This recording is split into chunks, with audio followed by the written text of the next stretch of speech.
नमस्कार शेतकरी मित्रांनो, तर स्वागत आहे तुमच्या आपल्या 2024च्या महत्त्वाच्या अशा अपडेटमध्ये पीक विम्यासंदर्भातल्या. तर खूप साऱ्या शेतकऱ्यांचे प्रश्न असतात की 25% पीक विमा हा भेटलेला आहे, परंतु उर्वरित जो काही 75% पीक विमा आहे तर तो कधी भेटणार आहे किंवा त्यासाठी आम्ही पात्र आहोत का, आम्ही हे डॉक्युमेंट दिलेले किंवा KYC केलेली आहे किंवा ऑनलाईन ₹1 पीक विमा काढलेला आहे, तर आम्ही पीक विम्यासाठी पात्र हो का. तर अशा खूप साऱ्या कमेंट असतात, तर म्हटलं त्याला छोटासा व्हिडिओज बनवू. तर त्या संदर्भामध्ये आजचा व्हिडिओ आहे. सरासरी 2024मध्ये जे काही पावसाचं प्रमाण झालेलं आहे तर ते मोठ्या प्रमाणावरती झालेलं आहे. आणि याच पावसाच्या प्रमाणामध्ये ना आता शेतकऱ्यांना जे काही पीक विमा मंजूर झालेला आहे, म्हणजे नुकसान भरपाई जी काही मंजूर झालेली आहे, तर त्यामध्ये 36 जिल्ह्यांपैकी ना 11 जिल्ह्यातील पीक विमा हा मंजूर झालेला आहे.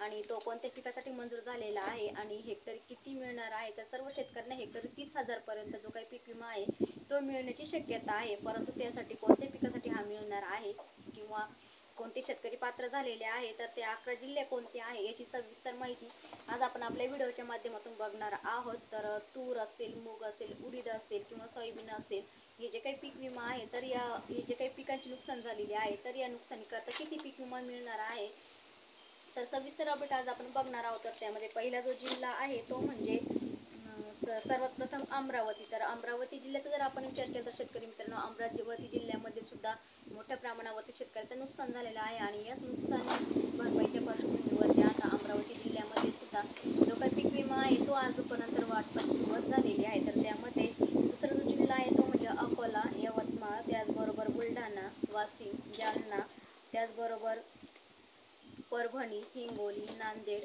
बीड व लातूर हे जे काही जिल्हे आहेत तर या जिल्ह्यांमध्ये सुद्धा शेतकऱ्यांच्या खात्यावरती जूनमध्ये जे काही पीक विमा वितरण चालू झालेलं आहे, तर या जूनमध्ये हे पीक विम्याचं वितरण केलं जाणार आहे. तर त्यामध्ये शेतकरी बांधवांच्या खात्यावर जमा होण्यास सुरुवात देखील झालेली आहे अतिवृष्टी अनुदान.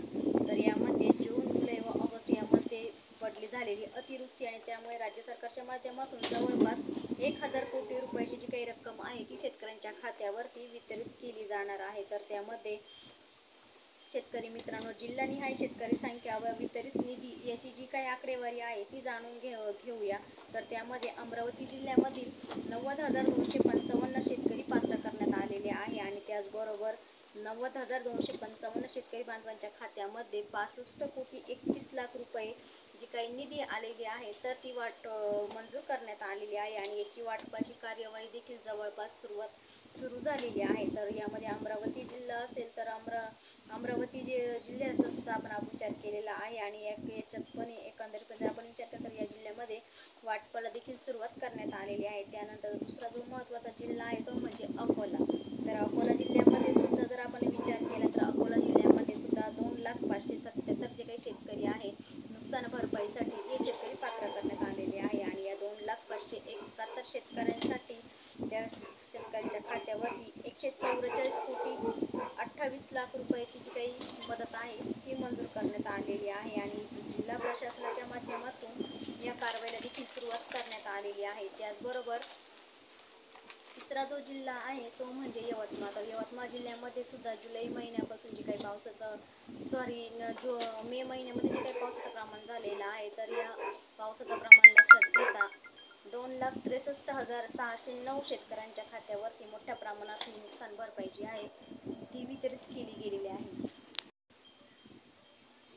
आणि त्यानंतर या 2,63,609 शेतकऱ्यांसाठी 185 कोटीचा जो काही निधी आहे, 185 कोटी 10 लाख रुपयाचा जो काही निधी आहे तो त्यांच्या खात्यावरती जमा केला गेलेला आहे. तर त्यामध्ये चौथा जो जिल्हा आहे तो म्हणजे बुलढाणा. तर बुलढाणा जिल्ह्याचा जर आपण विचार केला तर बुलढाणा जिल्ह्यामध्ये सुद्धा 115 कोटी 23 लाख रुपये मंजूर करण्यात आलेले आहे आणि तेथील शेतकऱ्यांच्या खात्यावरती सुद्धा ही जी काही रक्कम आहे ती जमा करण्याचं काम सुरू झालेलं आहे.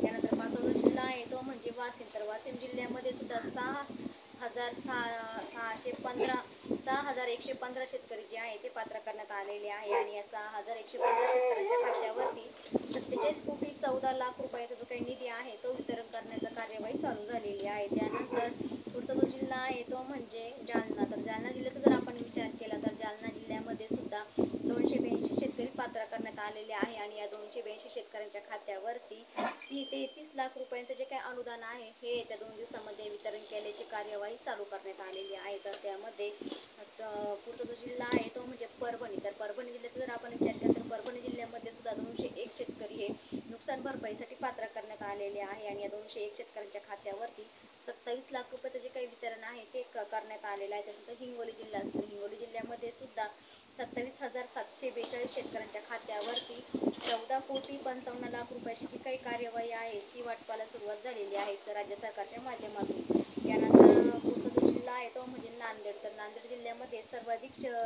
जास्त शेतकरी पात्र झालेले आहे. तर त्याची जी काही आकडेवारी आहे ती सुद्धा आपल्या समोर आलेली आहे.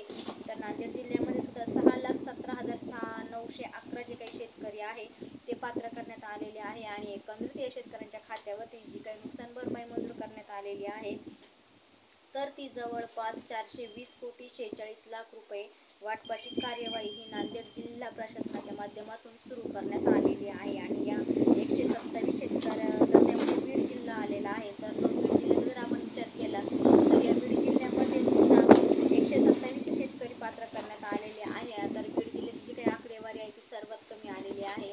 तर तेथील जे काही दावे आहे ते अद्यापही पास झालेले नाही. तर या बीड जिल्ह्यामध्ये सुद्धा 127 शेतकऱ्यांसाठी 9 लाख रुपये जे काही आहे ते मंजूर करण्यात आलेले आहे आणि जिल्हा प्रशासनाच्या माध्यमातून याच्या वाटपाची कार्यवाही देखील मोठ्या प्रमाणावरती चालू झालेली आहे. त्याचबरोबर 11वा जिल्हा आहे तो म्हणजे लातूर.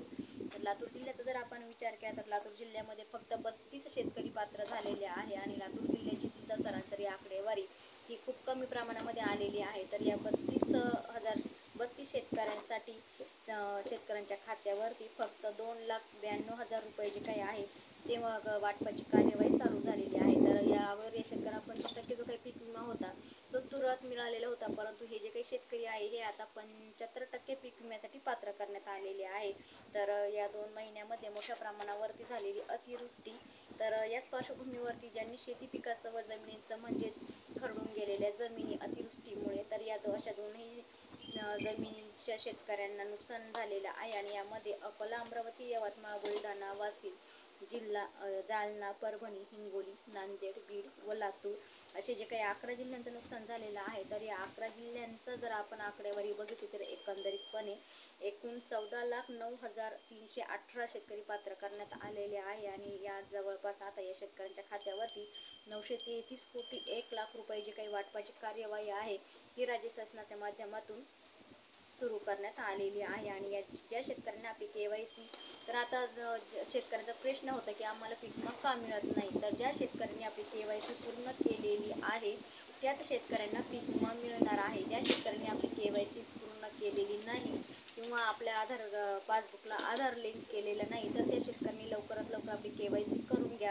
आपल्या पासबुकला आधार लिंक करून घ्या, जेणेकरून हा जो काही टप्पा आहे तर या टप्प्यामध्ये तुम्हाला पीक विमा मिळू शकतो. तर त्यामध्ये राज्य शासनाच्या धोरणानुसार जे काही पैसे जमा केलेले आहेत तर त्यामुळे ज्या जिल्ह्यातील शेतकऱ्यांच्या याद्या लागलेल्या आहे तर त्या जिल्ह्यातील शेतकऱ्यांना KYC सेंटरला भेट देऊन तुमचे नाव सुद्धा तुम्ही चेक करू शकता. तर त्यामध्ये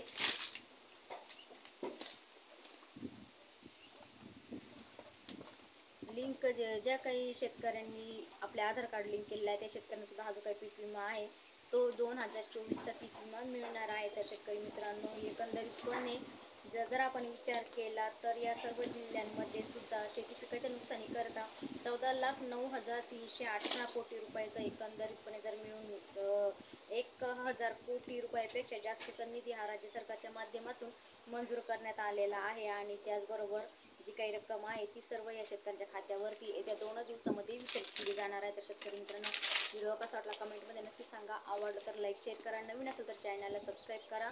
पुन्हा भेटू अशाच एका नवीन माहितीसोबत. तोपर्यंत सर्वांना धन्यवाद.